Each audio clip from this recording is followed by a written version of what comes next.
एवं मेरे अम्बेडकर बाबा साहब जी को नमस्कार करूंगी। इसलिए मैं सभी भाई बहनों को सबको बोलना चाहूंगी कि 5 दिन हो गए, 5वां दिन है मेरे भाई को। मेरा एक ही भाई है, सिर्फ मेरा एक ही भाई है। हम 5 बहनों के बीच का वो भूख हड़ताल पर, लेकिन हमने उसे नहीं रोका। मैं भी रही थी भूख हड़ताल पर, लेकिन घर में देखभाली के लिए मुझे कोई एक को रहना पड़ता था, इसलिए मैं रही थी। क्यों नहीं रोका हमने अपने भाई को? एक ही हम रोक सकते थे अपने भाई को, क्यों नहीं रोका? क्योंकि बाबा साहब का संघर्ष हो रहा है।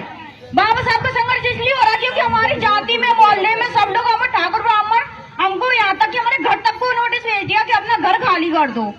क्यों कर दो? क्योंकि हम बाबा साहब के संघर्ष में खड़े हैं, इसलिए सबने हमें रोक दिया, नोटिस भेज दिया।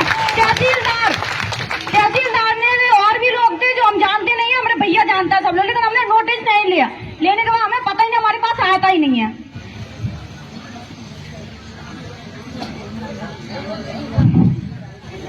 सही बोल रही है। तो इसलिए हमने बोल रही हूँ कि जितनी भी सेवा है, जो सब लोग हैं, जितना हो सके उतना संघर्ष करो। क्योंकि बाबा साहब ने शुरू में ना, जब भी हम लोगों को पता था, क्योंकि ज्यादा नॉलेज नहीं थी, क्योंकि ज्यादातर शिक्षित नहीं थे सब लोग। जितनी भी लड़कियों को पहले तो पढ़ने नहीं दिया जाता था, सबको घर में कि भैया काम करो। जितना ठाकुर ब्राह्मण लोग तो पहली बात तो पढ़ने ही नहीं देते थे, अंदर नहीं जाने देते थे।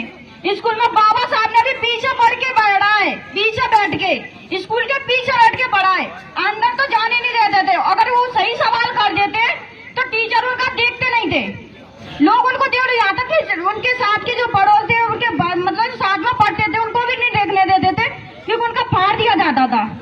क्यों फाड़ दिया जाता था? क्योंकि वो आगे ना बढ़ सके। लेकिन उनने आगे बढ़ा। उनके एक गुरु जी थे, उनका नाम अम्बेडकर, उनने अपना नाम दिया था, भीमराव का नाम था सिर्फ भीमराव।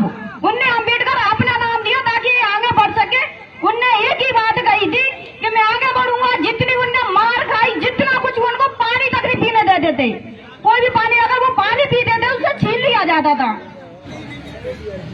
एक गाना भी था, एक गाना भी था, कई गाने बने उनके जो हम स्कूलों में गाया करते थे। तो हमारे तक की बहुत से आगे हो जाते थे कि भाई ये क्यों गाते हो, बहुत से खिलाफ ही हो जाते थे।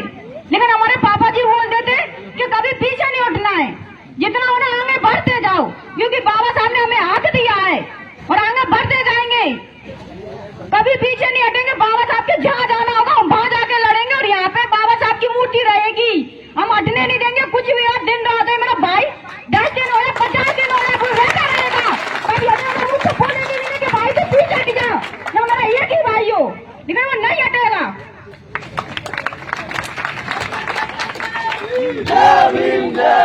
सिनारे में मैं बोलूंगी जय जय जय जय जय भीम, जय भीम, जय भीम, जय जय जय जय जय भीम, जय भीम, जय भीम। बाबा साहब, बाबा साहब, बाबा साहब, अब फूल नहीं चिंगारी है, बाबा साहब की पोती है। अब फूल नहीं चिंगारी है, बाबा साहब की पोती है, अब फूल नहीं चिंगारी है, बाबा साहब की पोती है। बाबा साहब की प्रतिमा यही लगेगी, यही लगेगी, यही लगेगी, यही लगेगी, बाबा साहब की प्रतिमा यही लगेगी, यही लगेगी। यही लगेगी, यही हमको लगेगी। प्रशासन रोक सकता ना, कोई रोक सकता। जितना भी प्रशासन आया हम लड़ने के लिए तैयार, मार खाएंगे, यहाँ पे पिटेंगे, सब कुछ करेंगे, मुझसे कुछ भी नहीं कहेंगे। बस हमें परमिशन दे दे, हम भूख हड़ताल खत्म कर देंगे। जी को मैं अपनी प्राणी को प्रारंभ दे दिया हूँ। जय हिंद, जय भारत, जय बुद्ध।